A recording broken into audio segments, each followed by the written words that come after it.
të Skënderbeu. Ali Pasha, Nëse do përshtate, po. Filmografinë pra është më interesante Ali Pasha se Skënderbeu. Arsyeja është kur prezantohet një projekt si serial, pyetet sa sezone mund të bëj me këtë histori. 4 sezone, 10 episode secila. Kemi një audiencë do ngjitet pranë ekranit dhe kjo është fitimpruse ose është shumë interesante për ata që merren me seriale. Kështu që prandaj Ali Pasha tërheq se ti ke mundësi të vazhdosh, ka ngjarje, jo do fusësh personazhe. Ka jetuar 80 vjeç. Është burr 80 vjeç në një kohë kur njerëzit vdisin nga 30-40. Sa interesante. Ka vdekur me shpatë në dorë. Kështu që kjo do të riqte shumë. Thjesht po them përfundimin e atij njeriu, çfarë ka bërë deri në atë moment. Nuk e ka lënë veten të vdesi, as nga Perëndia, as nga turpi, as nga Afrika. Po deri në fund ka luftuar me shpatë në dorë. E kishte gruan nuk me një sa diferencë mos ka pas 60 vjet, a 70 më të rëse vetëm.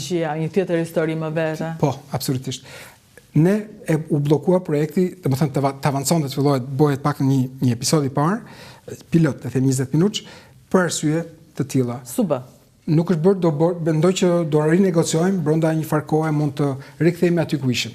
Sa mirë. Unë jam marrë personalisht me këto, kam lënë të tjera projekte sepse ishte një projekt që e kisha shumë për zemër. Mendoj që do të jetë jashtëzakonisht sukses. Uroj ta bëni, lutem e lajmëroni vetëm kur ta bëni që të mund të flasë. Kur të bëhet, urojmë. Se do bëhet. Do bëhet. Ne meritojmë të futemi në këtë. Nuk do jem unë regjizori, nuk do jem unë producenti kryesor, nuk do jem unë skenaristi kryesor, unë kam vetëm fillimin e projektit. E kuptoj. Kam mbledhur disa persona që mundohen, kam dhe arkiva të jashtëzakonshme që nga Turqia, edhe të tjerë që janë gjetur këtu.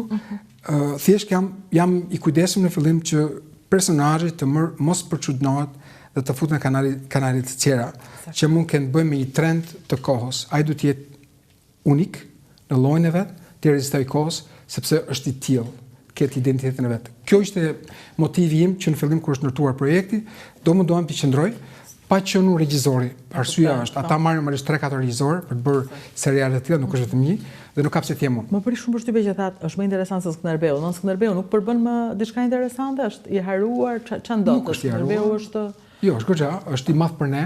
Po edhe për botën perëndimore apo për historinë e tyre tashmë është që të bëjmë një film si ai që është bërë dikur nga rusët, do duhen $150 milionë. Duhen aktorë me emër, duhen produksion të jashtëzakonshme. Pra, filmi rus ka qenë një film shumë i rëndësishëm. Jashtëzakonisht. Shumë i rëndësishëm. Po. I barabartë me filma që bëhesh në Hollywood. Nuk e di cila është e vërteta, po më është treguar që kur rusët do bënin një financim të rëndësishëm në Shqipëri, Hoxha ka kërkuar jo lëre, bëni vetëm film për Skënderbeun. Idhini aty parat. Që i bie ka qenë me shumë para, e pa mundur komplet për një kinematografi që s'ka shumë buxhete.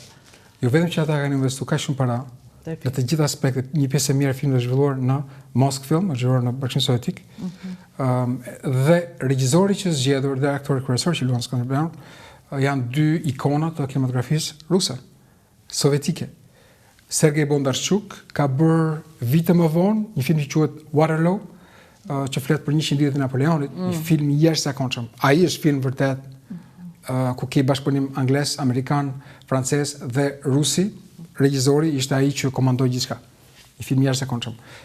Kur ka bërë Skënderbeu ka qenë më i ri në moshë, ka qenë mbase jo në atë nivel pjekurie, le themi regjizoriale, megjithatë ka bërë një punë shumë të mirë. Mendoj, është një film më bukur që kanë dalë, janë xhiruar në Shqipëri. Domethënë tani nëse do ribëhej një gjë e tillë me buxhetet, ju mendoni që janë buxhete 850. Duhet gjetur një moment historik ku ajo fabul mund të tregojë identitetin e një individi që nuk haron, le të themi forcën e një individi që nuk haron identitetin e tij kombëtar. Po flas për shekullin e 15 tu, ai kishte një identitet të vetin, e quante veten shqiptar, arbër, shumë e hershme kjo për Europën, shumë interesante, që do përdoret kjo si fabul kundra, le të themi, dasive fetare ose faktikisht influencave që vinë me pushtimin, siç ka ndodhur në rastin e pushtimit të Shqipërisë nga Turqia, atëherë mund të flitet vërtet për një film që duhet të jetë dinjitoz, po duhen shumë para.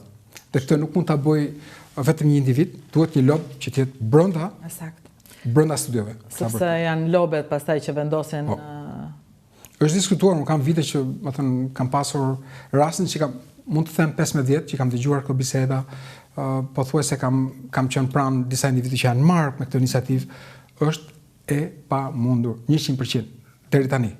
një ditë mbase po.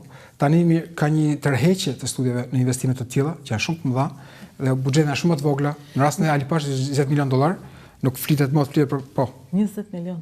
Që nuk, më thon, mund të duket si shumë, po në fakt nuk do është duhen shumë akoma, madhe, po kur xhirohen në një lokacion të vetëm të gjitha, dhe skenat mund të rregullohen në mënyrë të tillë që të mos rishpenzohet më. Domethënë jo vetëm aktorët tanë nuk I futëm dot në botë, po dhe historitë tona është e vështirë. Jemi të vegjël, do të thotë ç'a ndodh. Nuk kemi lobet që na përfaqësojnë, nuk kemi se të arrim të futemi nëpërmjet filmave, jemi futur në botë, jemi pranuar, pastaj jemi bërë. Ajo është një gjë e madhe. Por kemi një lloj personazhe që më thënë që shqiptarët sa njihen nëpërmjet